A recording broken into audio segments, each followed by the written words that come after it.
I'm Molly Pesci, and this is Barnes & Noble Tagged. Another year and another great list of the best authors visiting the Barnes & Noble studio. And as hard as it was, we've come up with our top 10 tagged moments of 2009. Starting us off at number 10, we love our health nuts. The authors who showed us how to eat, look, and live better. Liz Vaccarello showed us how to beat the bulge with her book, The Flat Belly Diet. 67% of Americans say that the belly is the body part they most want to change. Wow. Plus, belly fat's the most dangerous fat you can have on your body. Matt Goulding of Men's Health had us dropping our jaws over what we had been putting in our mouths once he told us about Eat This Not That, the best and worst foods in America. Most books out there tell you need to live in this sort of perfect hypothetical world where you eat quinoa and broccoli every night. Listen, if you can do that, congratulations, you're the healthiest person on the planet. The rest of us live in a real world where we need to eat and make quick decisions when we're on the run. So we wanted to help people improve those decisions by 100 or 200 calories at a time. But our favorite health nut of the year is Bob Greene and the book, The Best Life Diet Cookbook. Hey, he's Oprah's go-to guy, and I'm down with that. I always cooked for myself. I'm now married and I cook less than I used to, but it's always a passion. And I think what is so exciting about this book is the combination of ingredients. So many people that think, oh, it's respectful of calories, it's not going to taste very good. And that's not the case at all. Coming in at number 9, we had no shortage of prize winners visiting Tagged. And we are talking about the biggie, the Pulitzer.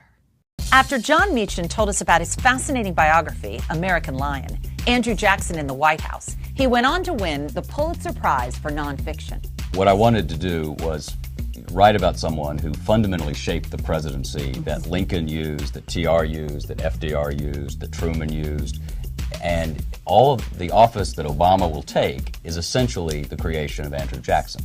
Michael Chabon, who won the Pulitzer in 2001 for fiction with his novel, The Amazing Adventures of Cavalier and Clay, shared his first major work of nonfiction, Manhood for Amateurs, and we loved it.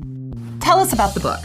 Well, it's a collection of pieces that all hinge on questions of what it means to me to be a man now, and having grown up during the period that I grew up in, which is the late 60s or through the 70s, a period when ideas of masculinity and manhood were undergoing a lot of very rapid changes, and as were ideas of femininity. But our favorite prize winner is Annette Gordon-Reed, author of The Hemingses of Monticello, An American Family, the 2009 Pulitzer Prize winner for history. People had heard about it because it had been written about in a fictionalized account, but it wasn't something that was thought of as a part of history, and that's really what I wanted to do. Number 8, manly yes, but I like it too. I'm talking about man fiction. Those stories about the rugged, not-so-perfect guys who solve crimes and crack a few heads along the way. Whew, be still my heart. Here are our faves. Big bestseller Michael Connelly made the scene once again with his street-savvy crime journalist Jack McAvoy in The Scarecrow. When I write about Jack McAvoy, which I've only done a couple times, I don't have to step back and think, what will this detective do or what would this person do? I just write what I would do because I have done this job. And Daniel Silva made an encore visit to Tagged with his 16th novel in the best-selling Gabriel Allon series, The Defector.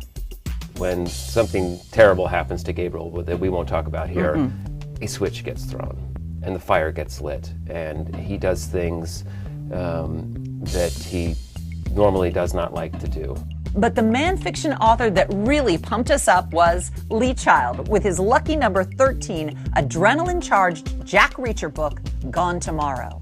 A lot of women love these books, not just mine, but books in this genre as a whole. But women especially love Jack Reacher. And so I wouldn't like the man fiction thing to feel excluding women. It's just a description, what you see is what you get. This is a book about a man.